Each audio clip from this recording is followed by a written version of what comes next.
Well, this morning, United Way of Anderson County is hosting 10 at the Top and the Urban League of the Upstate as we talk about a brand new endeavor in Anderson, the Jane Edna Hunter Empowerment Center. It is going to be an effort in partnership between United Way and the Urban League of the Upstate to create a thirst within minority youth to get involved in medical professions. And there's more to come. We're also formally, for the first time saying it out loud, I guess, woohoo, announcing our expansion as the Urban League to Anderson County.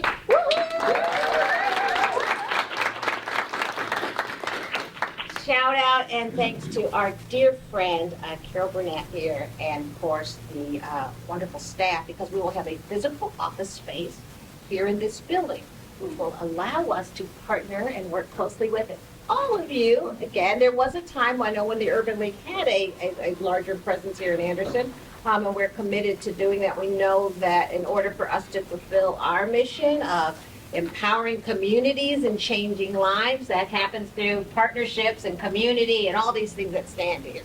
So, one of the initiatives that, thanks to our board, we really have leaned into is, of course, the social determinants of health, which has always been what the Urban League has historically done, jobs and housing and education and all those things that make anyone be able to thrive in their community.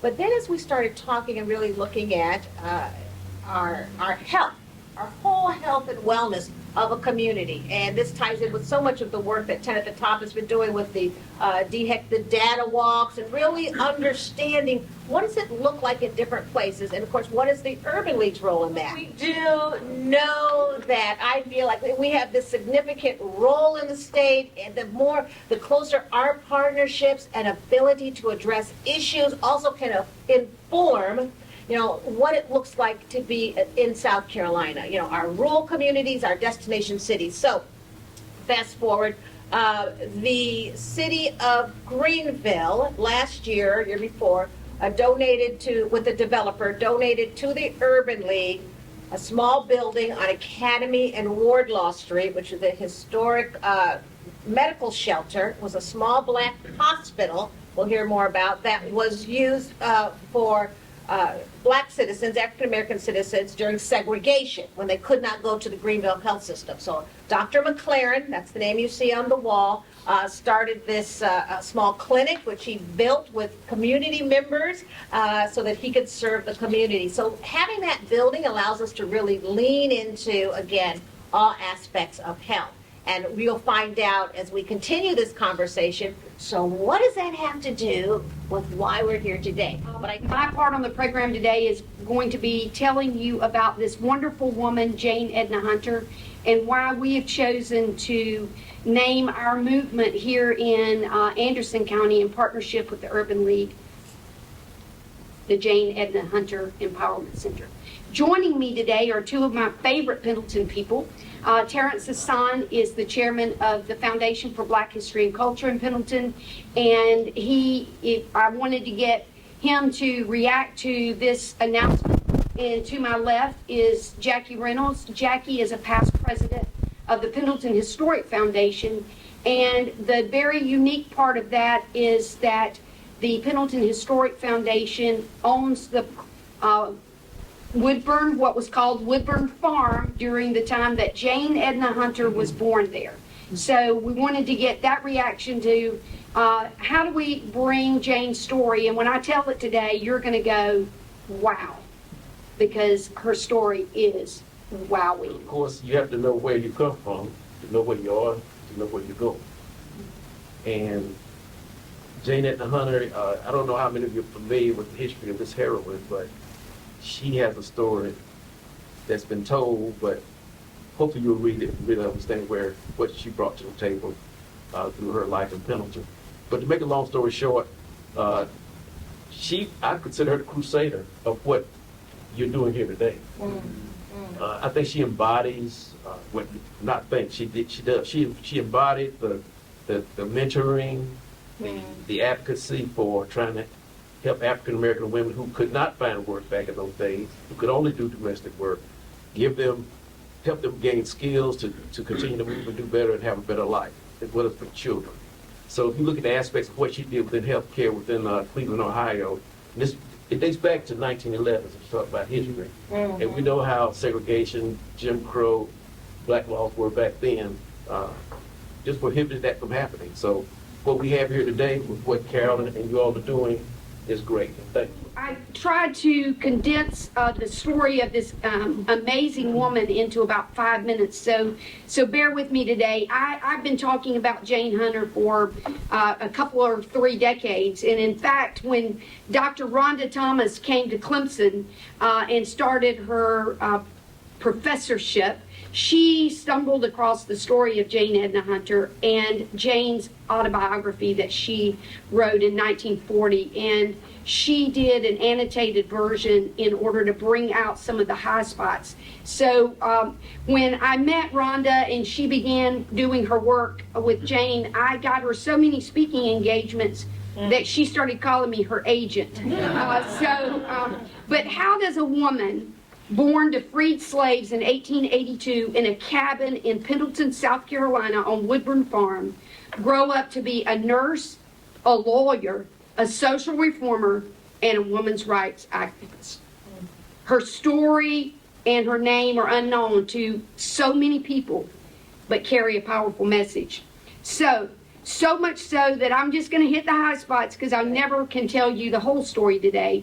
But Jane was born in Pendleton, but she desired a life that she didn't believe she could find there. And so she completed her education at Ferguson and Williams College in Abbeville, South Carolina, where black missionaries, Reverend and Mrs. Emory Williams, they took Jane kind of under their wing. They knew that she was smart. They knew that she had opportunities. They taught her social graces, reading, math, science, and history. But Jane realized staying in South Carolina, especially in the area around Pendleton, that she would always be a housekeeper. Now, when she was 17, her mother insisted that she marry Edward Hunter because he was wealthy. Now, she was 17 and Edward was 57. Wow. Not enough money, I don't think. But Jane's story is so powerful. 15 months into this marriage, she realized this is not working. And Edward Hunter gave her the freedom to leave.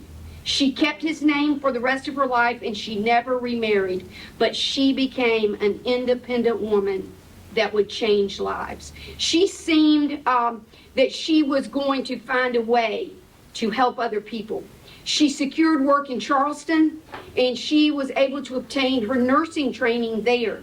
This was a major turning point in Jane's life. In 1905, when visiting friends in Richmond, she was convinced to go to Florida with them, so she went. She received more training there at the Hampton Institute, and then she followed them to Cleveland. She was challenged to find a job. And if you watch her documentary, which I'll talk about in a minute, she was told that she couldn't have a nursing job there because of the color of her skin.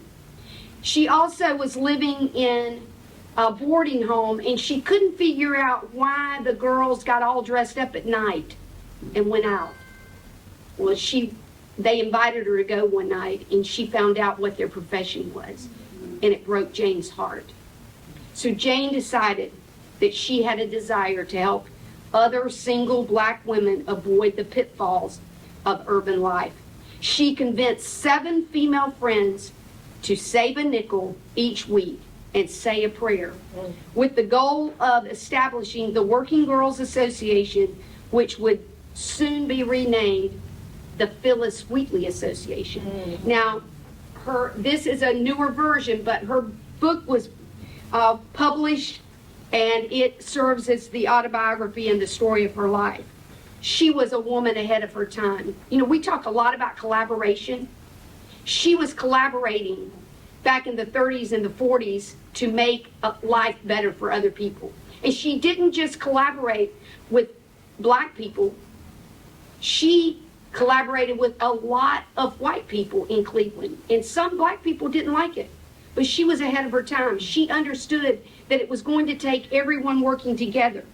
And so I'm going to read you a couple of things that I think are really important, because I went over to the Phyllis Wheatley in Greenville, and I was trying to tell them about Jane, and they really didn't believe what I was saying. So I'm going to read this. The year in 1919, Hattie Logan Duckett from Greenville went to visit Jane Edna Hunter in Cleveland, Ohio, to talk to her about the Phyllis Wheatley Association.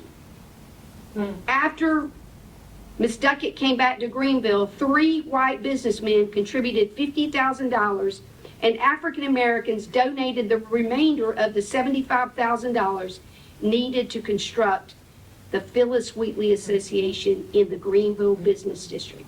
Now, that was in 1919. Wow. So I have evidence that Miss Duckett went there, and that the Phyllis Wheatley in Greenville is part of what was considered in 1930, the Phyllis Wheatley Department became an auxiliary that provided homes, social services, meeting facilities throughout the nation for African American girls and women. By 1939, there were 10 Phyllis Wheatley houses operating in Chicago, Greenville, Minneapolis, Winston-Salem, Toledo, Canton, New Haven, Steubenville, and Oberlin, and the home in Cleveland. Evidence that she was making a difference in more places than just Cleveland. So she got the attention of people like John D. Rockefeller, Mr. Sherwin of Sherwin-Williams Paint, W.E. Du Bois, Eleanor Roosevelt, Robert Moton, who was the principal of the Tuskegee Institute, Booker T. Washington, Cleveland's elite, Mary McLeod Bethune. They were all part of her network of colleagues. Jane has the Department of Social Services building in Cleveland named for her. She built a camp called Camp Mueller. She never forgot, though, where she came from. She supported educators in Pendleton, South Carolina, all throughout her time in Cleveland. She considered her vocation and acknowledged a calling to racial uplifting work of African American women. Again, she never forgot where she came from. She was one of the first inductees of the Ohio Women's Hall of Fame. Don't you wish South Carolina had a Women's Hall of Fame? She also posthumously received Mayor Roberts' Trailblazer Award, which is housed at Woodburn today. She is a member of the Anderson County Museum Hall of Fame. And still today, women in South Carolina and Ohio are being educated through an endowed scholarship that she created. I hope you can see why naming the Empowerment Center in partnership with the Urban League here at United Way was so appropriate for the work that Jane Edna Hunter did in her lifetime, from 1882 to 1971. Black Men in White Coats was a partnership with, is still a partnership with ANMED. It started last year.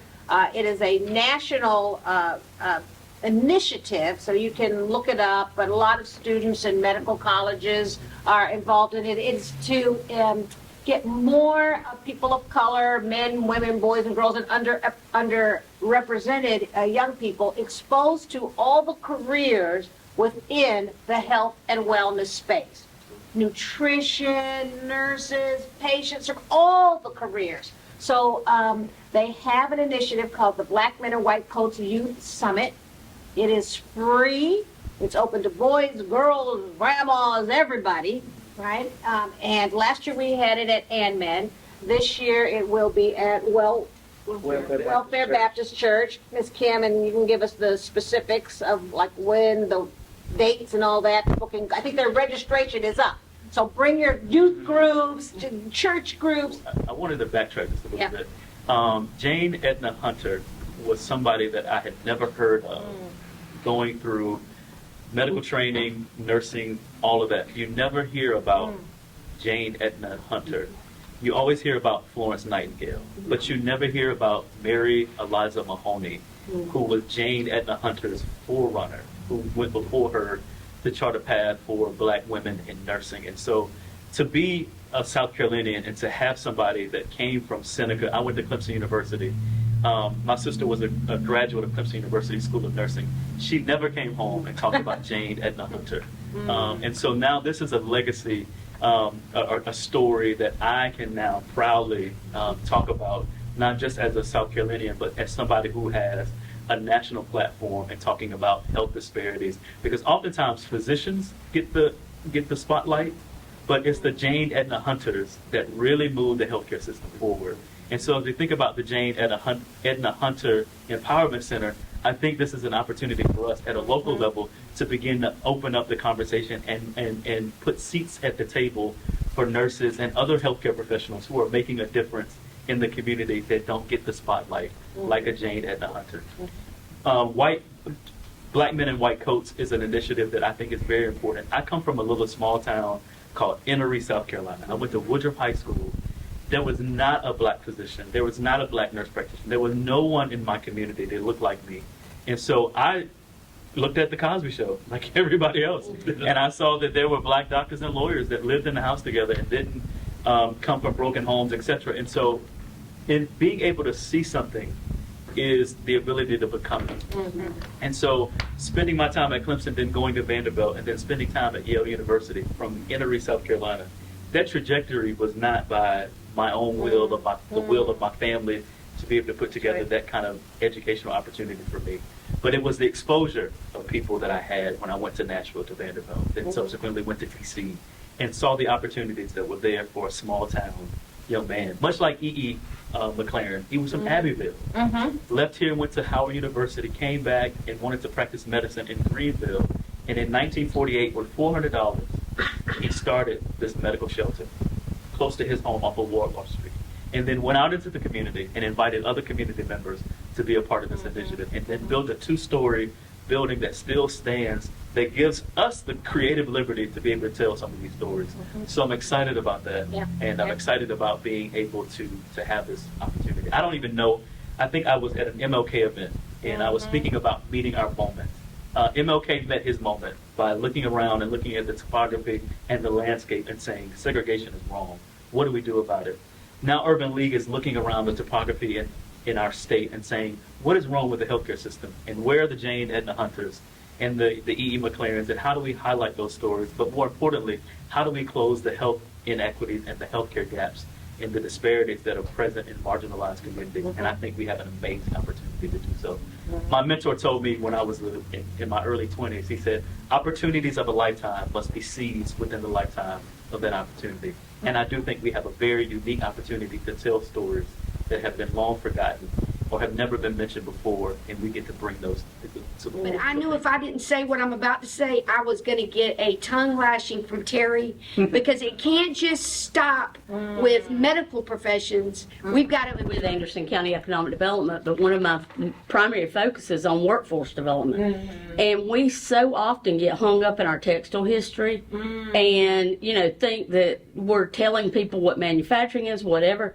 We don't focus on history that a lot of our students, a lot of the K through 12 are struggling with that we don't know. And they're not going to listen to me. I mean, I can't relate to them. They want to see people of color and of opportunities. And we need to get these stories not just in a center here. You'd be surprised the kids that don't come to the city of Anderson throughout our 700 square miles of Anderson County. We've got to take it to them too. So it can't just sit inside the walls. We have got to find a way, and I think it needs to be a concerted effort to help take that to our students, to our young people who are struggling right now, and I applaud you.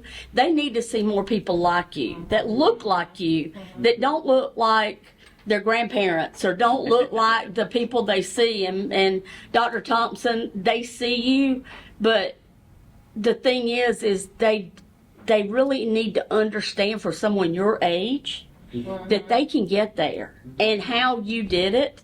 But at the same time, I think we have got to realize that so many of us didn't know that story. That's right. Imagine those kids that don't understand the story. And I'm a Pendletonian, so this has always been a story that I'm like, why aren't people, Yeah. But I really think we've got to make an effort. And I'll do whatever I can to include somebody needs to, throughout this group, needs to decide how to reach that student population and who can be a contact for us that are out there we'll give you more opportunities than you can ever imagine. But you need to put together some type of speakers bureau, some kind of something that we can get. So it really needs to be included in a lot of the efforts that are going on now. Not recreating a lot, but we can give you opportunities to join those efforts.